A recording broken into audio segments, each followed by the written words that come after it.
comment innover? C'est vrai, c'est une très bonne question à se poser parce qu'en fait, on sait que ce qui fait la différence aujourd'hui sur un marché, c'est notre capacité à innover, à faire la différence. Alors, je vais revenir sur mon expérience que j'avais eue avec Jean Todt de l'équipe Ferrari, lors d'une conférence que j'avais donnée au CEO de Lausanne. Et puis ensuite je vous parlerai de quelque chose qui est extrêmement important sur les réflexions que vous devez mener pour innover. Okay ? Et une fois encore, parfois ne vous prenez pas la tête pour innover. Parfois le design, juste changer une forme, ça peut permettre d'innover. L'offre peut permettre d'innover. Ou un service différent peut permettre d'innover. Donc on va revenir là-dessus. Et j'espère en tout cas qu'à l'issue de cette vidéo, vous soyez conscients et conscientes que innover, ce n'est pas quelque chose de complexe à partir du moment où on se pose les bonnes questions. Et le but, ce n'est pas de se faire une grosse prise de tête par rapport à l'innovation. Le but, c'est d'être clair sur ce qu'est l'innovation et d'être toujours dans un esprit d'innovation. D'ailleurs, d'abord, j'ai eu la chance de travailler aux États-Unis avec un monsieur qui s'appelle Jim Collins. Et Jim Collins, en fait, il avait travaillé sur quelque chose qui était très intéressant. D'abord, c'est un prof de MBA dans une très grosse université. Et un jour, il a été interpellé par une de ses élèves qui lui a dit « Mais comment êtes-vous certain que les modèles que vous apprenez sont les bons ?» Alors, Jim Collins, il m'a dit « Moi, j'ai fait une pirouette cacahuète. » Mais il me dit, mais en fait, cette gamine, elle m'avait vraiment mis en difficulté. Et en fait, Jim Collins, il me disait, en fait, on était en train de reproduire aux États-Unis, à travers les MBA, les grandes stratégies des grandes sociétés. Mais on n'était absolument pas sûr que ce soit les meilleurs. Et il a appelé un copain à lui, qui faisait exactement la même chose, à peu près, dans une autre université, à peu près une centaine de kilomètres de chez lui. Et il lui a dit, mais cette gamine, elle a raison, quoi. Et il dit en fait, ça aurait été génial que quelqu'un mène une étude à très grande échelle. Et le gars lui a dit, mais ce serait quoi les critères? Simple.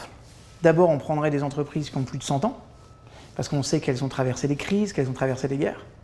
Et ensuite, on prendrait les meilleurs. C'est-à-dire que si l'indice de rentabilité d'une entreprise, elle est à 1, on prendrait à 2 ou à 3. Et il lui a dit, tu sais, en fait, on pourrait le faire. On a des étudiants, on a une armée complète pour pouvoir le faire. Et ils ont sélectionné comme ça un petit millier d'entreprises dans le monde, d'entreprises de plus de 100 ans, et qui avaient des niveaux de rentabilité. Par exemple, en France, il y avait Hermès, ou des choses comme ça. Il y avait plein de très grands créateurs. Et c'est intéressant parce qu'une grande partie de ce qu'ils apprenaient dans les MBA ont été révisés grâce à ça, parce qu'ils se sont rendus compte qu'ils étaient complètement parfois à côté de la plaque. Mais en tout cas, de ce que m'a enseigné Jim Collins, il y a deux choses qui sont vraiment intéressantes. La première, les entreprises qui réussissent ont deux systèmes d'approche de leur marché, avec un mindset qui repose sur deux fondements essentiels. D'abord, des valeurs indétrônables, j'ai bien dit indétrônables, c'est-à-dire des valeurs qui ne changeront pas, même si l'entreprise elle change de marché, parce qu'on peut changer de marché, on peut changer de clientèle, on peut changer par exemple de patron, d'accord ? On peut changer de type de service. Regardez aujourd'hui, IBM vend beaucoup moins de machines que de services. Okay, vous prenez HP, vous prenez Honda, ils sont reconnus aujourd'hui pour une industrie qu'ils n'ont pas démarré au départ. Ils n'étaient pas du tout dans ce secteur-là, d'accord ? Mais par contre, il y avait des valeurs qui étaient des valeurs intrinsèques à l'entreprise. Donc la première des choses, c'est toujours d'être clair sur c'est quoi mes valeurs en tant qu'entrepreneur, c'est quoi mes valeurs en tant qu'infopreneur, c'est quoi mes valeurs en tant que coach. Et ce standard de valeurs, vous devez le respecter coûte que coûte. Coûte que coûte. Okay ? Ça, c'est les fondements qui vont faire toute la différence. Et le deuxième système, le deuxième fondement, c'est d'avoir une pensée progressiste. La pensée progressiste, c'est d'être dans un schéma d'amélioration. Et pour être dans ce schéma d'amélioration, il y a une seule réponse qui s'appelle l'innovation. Et donc l'innovation va devenir un angle stratégique qui va vous permettre de pouvoir positionner votre entreprise, qu'elle soit grande ou toute petite. Je suis une entreprise, d'accord? Mais quelles sont vos sources d'innovation? Par exemple, en ce qui me concerne, l'Institut de neurosciences appliquées, dans le temps, ça s'appelait CoachUp. CoachUp ne proposait que du coaching et les fondements de CoachUp, c'était le coaching. Et puis après, j'ai repris des études que j'avais abandonnées et j'ai passé un doctorat en neurosciences et je me suis dit, mais maintenant, ce que j'ai appris, je ne peux plus le laisser comme ça au regard des autres. Il faut vraiment que je touche le monde. Quand je suis arrivé avec cette idée de neurosciences, j'étais le premier à parler de neurosciences dans le coaching en France. Et tout le monde me disait, David, t'es fou, le coaching, ça ne marchera pas. Et aujourd'hui, c'est la première source pour laquelle aujourd'hui on vient me chercher. D'accord? Parce que la compréhension du mode de cerveau permet d'abord d'avoir des outils qui sont incroyablement redoutables, efficaces, parce que contrôlés sous IRM et RMF. Ensuite, parce qu'on arrive à faire une vraie différence.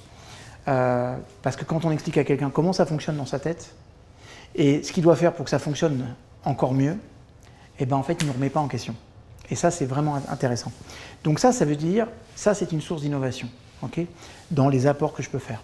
Mais je vais vous expliquer quelles sont les stratégies et comment vous devez vous y prendre pour. D'accord? Mais par exemple, moi, c'est un exemple.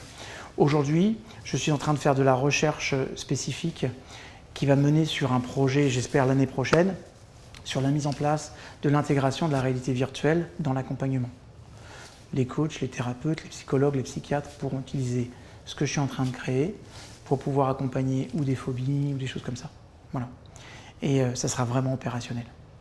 Donc ça, c'est important parce que je suis en train de le tester là maintenant et ça va être une véritable innovation. Ça ne veut pas dire que ça remplacera tout, même le beurre. Okay, on aura toujours besoin d'une interaction entre l'homme, entre les hommes entre eux, puis l'homme et la machine. Là, c'est intéressant parce qu'en fait, on s'est rendu compte que ce système-là, seul, on a jusqu'à 50% de transformation. Avec une interaction humaine, on a 100% du règlement des phobies, par exemple. Donc ça, c'est important parce que ça veut dire que ça ouvre le champ à quelque chose de nouveau. Donc, ayez toujours l'esprit progressiste, c'est-à-dire qu'est-ce que je peux faire pour mettre du progrès. Alors, il y a une chose que vous devez intégrer. Dans tous vos domaines de vie, vous avez bien entendu ce que je viens de dire? Dans tous vos domaines de vie, vous devez d'abord apporter 10% minimum de nouveautés chaque année. Max 20%. 10% minimum, max 20%. Si vous apportez 10% de nouveautés chaque année, en fait, le système, il s'auto-nourrit et il reste motivant. Donc, il est toujours stimulant. D'accord? Par exemple, quand vous lancez une entreprise, au départ, la puissance du lancement, le projet, le rêve, l'envie d'y arriver, ça suffit. Mais très rapidement, une fois qu'on a nos clients, qu'on est installé, que le marketing il est rodé, que ça tourne, ça marche, et apporte de la nouveauté. Parce que d'abord, les concurrents, ils vont te rattraper, et ils peuvent être meilleurs que toi, surtout s'ils emploient la technique que je vais vous enseigner dans quelques instants. Et puis aussi, mes chouchous, prenez en compte ça, c'est que tout ce qui n'avance pas recule. C'est la raison pour laquelle chaque entreprise du monde entier veut faire plus de chiffre d'affaires chaque année ou s'ouvrir sur de nouveaux marchés. Parce que ça apporte de la simulation, ça apporte du renouveau et c'est une source motivationnelle pour toute l'entreprise, pour tout le groupe. Et ça, c'est pas négligeable parce que c'est vraiment un vecteur de réussite. D'accord, mes chouchous? Voilà, à mes souhaits. Merci. Je sais que vous m'avez dit à mes souhaits. Et bien, je souhaite que vous puissiez innover pour être les meilleurs dans votre domaine. Voilà.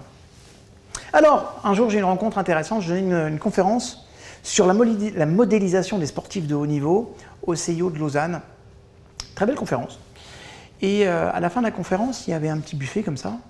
Et j'expliquais en fait pendant la conférence comment prendre un champion dans un domaine et de nous assurer que si on reproduit les mêmes stratégies mentales, physiques et émotionnelles, que l'on puisse obtenir des résultats qui sont équivalents.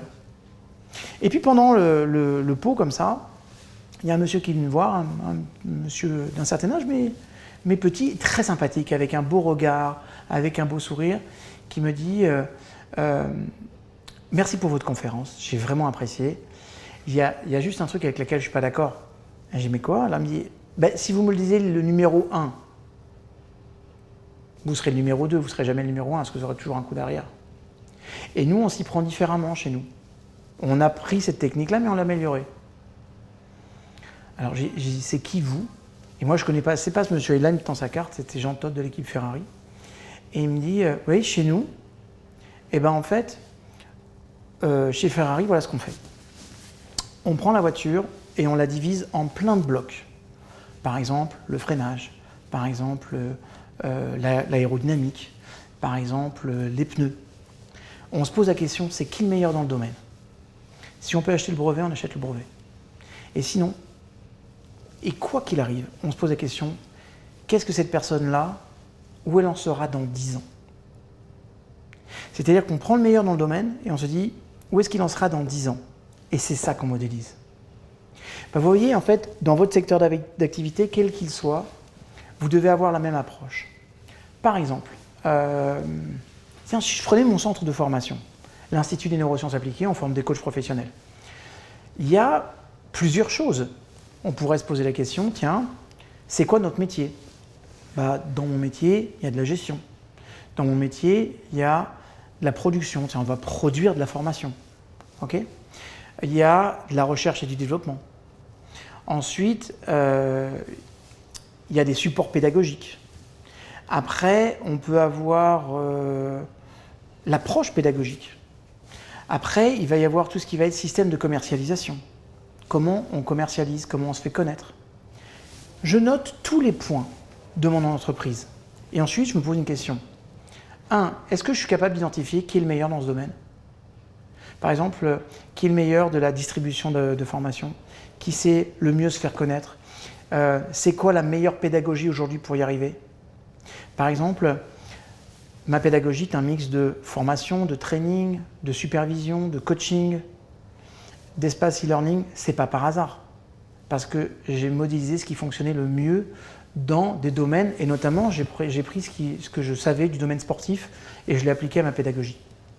Donc, une fois encore, ça s'appelle benchmarker, ça aussi. Les entreprises qui font du benchmarking, c'est quoi? Je vais voir ce que font pas mes concurrents, tout le monde, ok? Et je vais me rendre compte que ces personnes-là, peut-être que je peux m'en inspirer dans ma façon de faire les choses. Okay? Ça ne veut pas dire que je vais reproduire à l'identique, mais je peux m'en inspirer et proposer des choses nouvelles.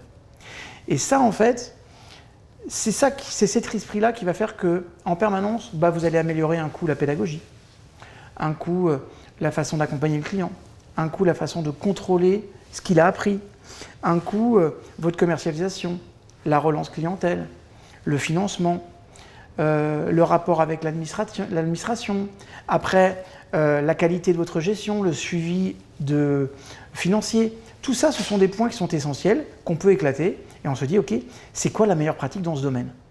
Et vous allez voir que si vous faites ça, en fait, vous allez innover. Ça, c'est la première des choses.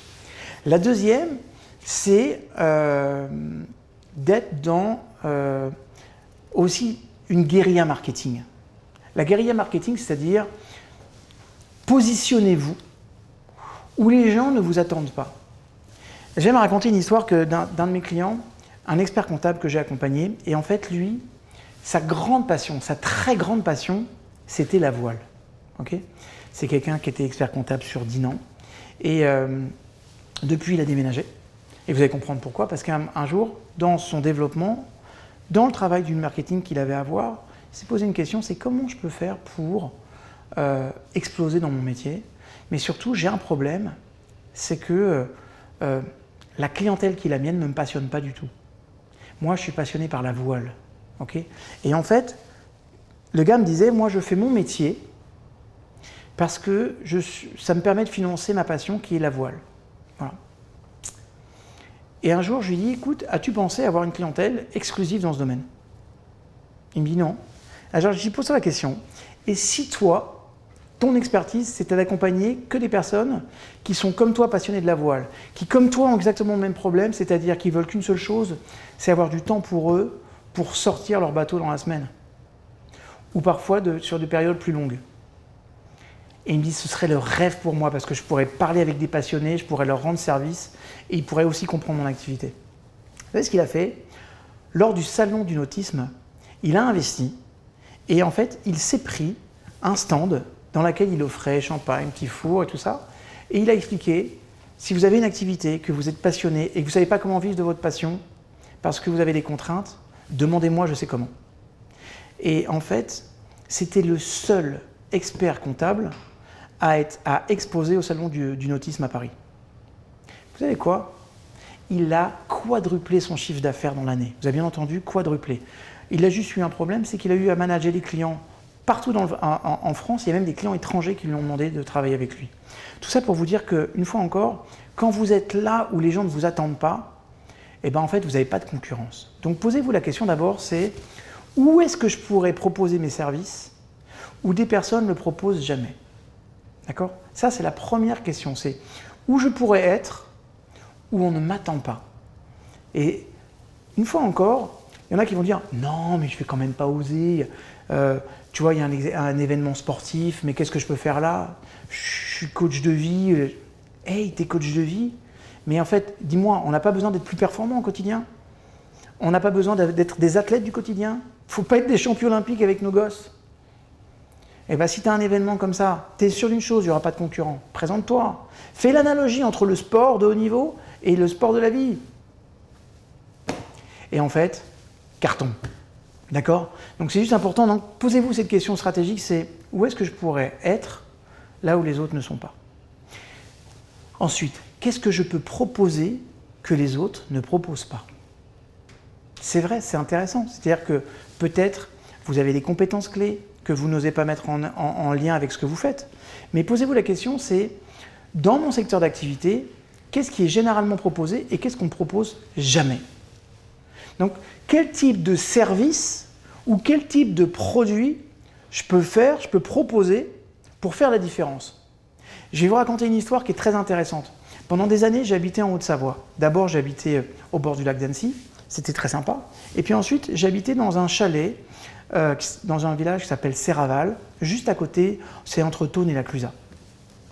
Et Edgar Gros-Piron, mon ami de toujours, Edgar, si tu regardes cette vidéo, je t'embrasse très fort, un jour me présente son fournisseur de Mac, là où il allait acheter sa gamme Apple, son MacBook Pro, son ordinateur.